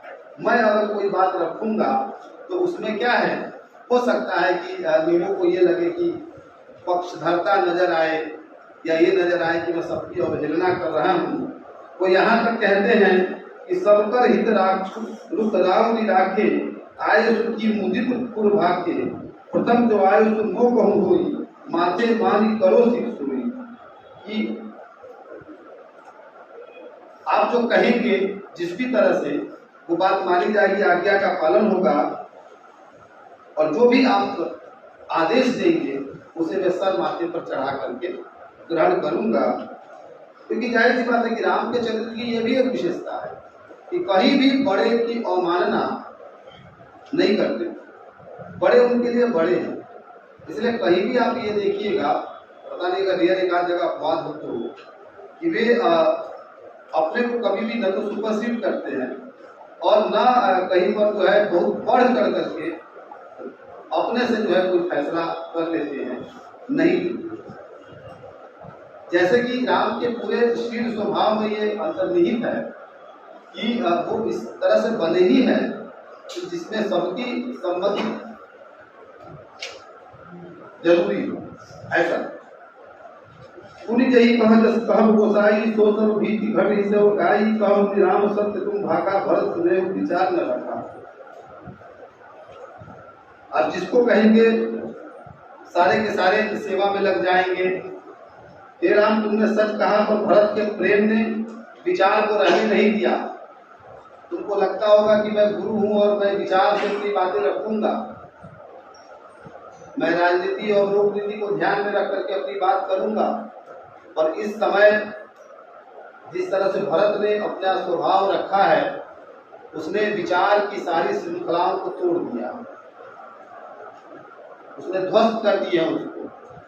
इसलिए अभी जो हम निर्णय ले रहे हैं, जो बात कह रहे हैं, वो पूरा का पूरा भावावेश में कही गई बात है, इसलिए इसका खंडन भी आएगा आगे। वो कहते भी हैं कि ते हित कहूँ बहोरी बहोरी, भरत भक्त सब भई मति मोरी, मोरे जान भरत रुचि राखी, जो की जो सो शुभ शिव साखी। इसलिए मैं बार बार कहता हूँ कि मेरी बुद्धि को भरत की भक्ति ने अपने वश में कर लिया।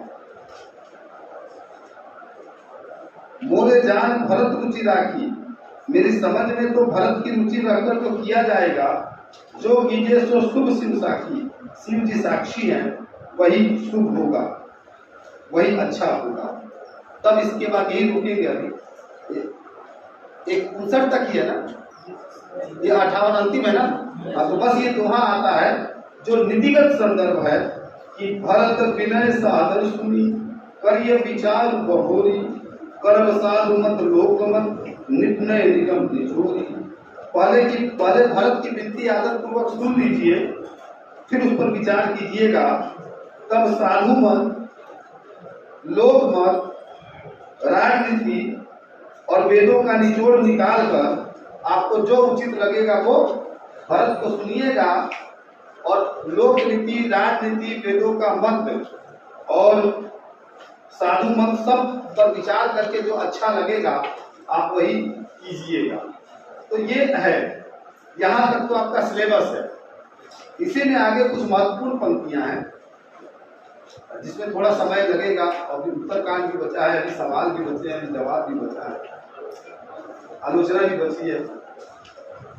पता नहीं, मैं जितना मुख्तसर करता जाता हूँ उतना ही जो है पसंदता चला जाता है मुख्तसर। तो दोस्तों, अब ये ब्रेक आपके लंच के लिए है।